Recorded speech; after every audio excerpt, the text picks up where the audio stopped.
দালালি না,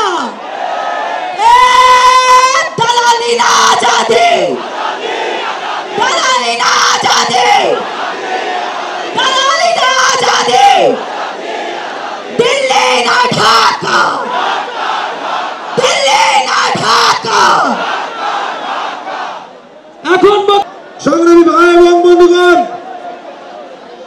আমরা আজকে জমায়েত হয়েছি কেন্দ্রীয় শহীদ মিনারে 1952 সালের ভাষা আন্দোলনের শহীদদের শহীদ মিনারে 2024-এর এক দফার শহীদ মিনারে আমরা এইখানে দাঁড়িয়েছি শুধু একটি নির্দিষ্ট দাবি থেকে নয়। আজকে আমাদের অন্তর্বর্তীকালীন সরকারের কাছে আমি প্রশ্ন করতে চাই, আজকে সিসিটিভি ফুটেজ থাকা সত্ত্বেও, আজকে ভিডিও ফুটেজ এবং ছবি থাকা সত্ত্বেও কেন পুলিশ বিজিবির যেই সকল হায়নারা আমাদের ছাত্রদের জনতার বুকের উপর গুলি চালিয়েছিল তাদেরকে কেন গ্রেফতার করা হচ্ছে না? আমরা প্রশ্ন করতে চাই, যে সকল শহীদকে সরাসরি গুলি করা হয়েছে এবং তার সুস্পষ্ট প্রমাণ আছে, তার ভিডিও ফুটেজ আছে, সেই সকল শহীদের লাশ কেন কবর থেকে আবার তোলা হবে? সংগ্রামী ভাই এবং বন্ধুগণ, আমাদের এই বিপ্লব শুধু ছাত্রদের বিপ্লব ছিল না, এটি বাংলাদেশের সর্বস্তরের মানুষের বিপ্লব। এইখানে ভাইরা এসেছেন, বাংলা বন্দরের শ্রমিকেরা এসেছেন, এইখানে এসেছেন আশুলিয়ায় থাকা সেই সকল শ্রমিকেরা যারা বুলেটের সামনে দাঁড়িয়ে বুক চিতিয়ে লড়াই করেছেন, কিন্তু আজও তাদের বৈষম্য দূর হয় নাই। আমাদের যেই সংবিধান 72 সালে রচিত হয়েছিল, সেই সংবিধানে বাঙালি জাতীয়তাবাদের মাধ্যমে আমাদেরকে আলাদা করে দেওয়া হয়েছিল। যেই সংবিধানে আমাদের মোহাম্মদপুরের জেনেভা ক্যাম্প কিংবা সৈয়দপুরে থাকা মহাজের ভাইদের অধিকারের কথা নাই। সংগ্রামী ভাই এবং বন্ধুগণ, এখনো কিন্তু দ্রব্যমূল্যের দাম কমে নাই।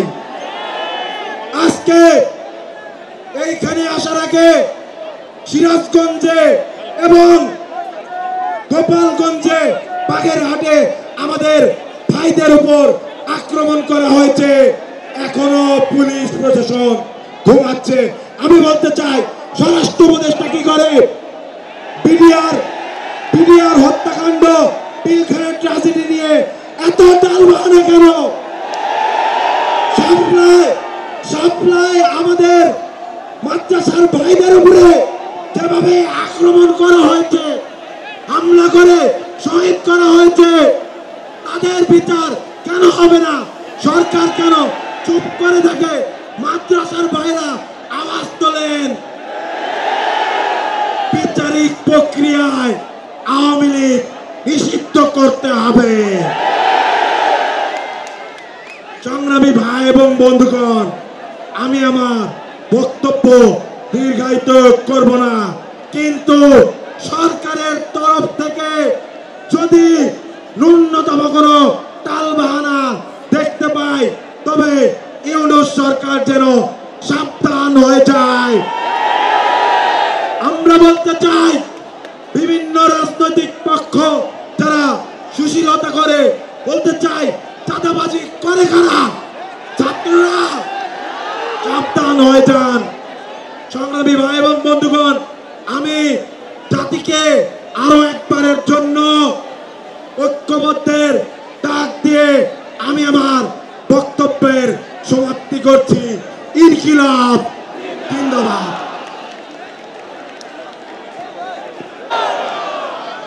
গণঅভ্যুত্থান ঘটেছে, কিন্তু এখনো দেখা যাচ্ছে খুনি হাসিনা ও তাদের বিচার হয় নাই।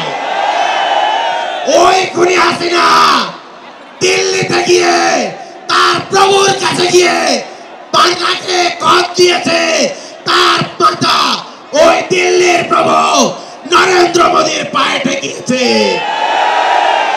আমরা বলতে চাই খুনি হাসিনাকে বাংলাদেশে এনে অবিলম্বে বিচার করতে হবে। বাংলাদেশের অলিতে গলিতে এখনো ছাত্রলীগ, যুবলীগ, আওয়ামী লীগের দালালেরা ঘাপটি মেরে আছে। তাদেরকে ধরে ধরে বিচারের আওতায় আনতে হবে। সংগ্রামী সহযোদ্ধারা, আমরা বলতে চাই আমাদের বাংলাদেশকে একসাথে যতদিন না পর্যন্ত বিনির্মাণ করতে পারছি, আমরা রাজপথ ছাড়ব না। ইনকিলাব জিন্দাবাদ। শহীদের রক্ত মারি আমরা আজকের মঞ্চে দাঁড়িয়ে আছি। পরিষ্কার ভাবে বলতে চাই, আমার ভাইদের যারা খুন করেছে, আমার ভাইদের যারা হত্যা করেছে, আমার ভাইদের যারা শহীদ করেছে, তাদের চুল পরিমাণ ছাড়তে হবে না। প্রয়োজনে দ্বিতীয় বিপ্লবের ঘোষণা হবে। বিপ্লবী সহযোদ্ধা, আমরা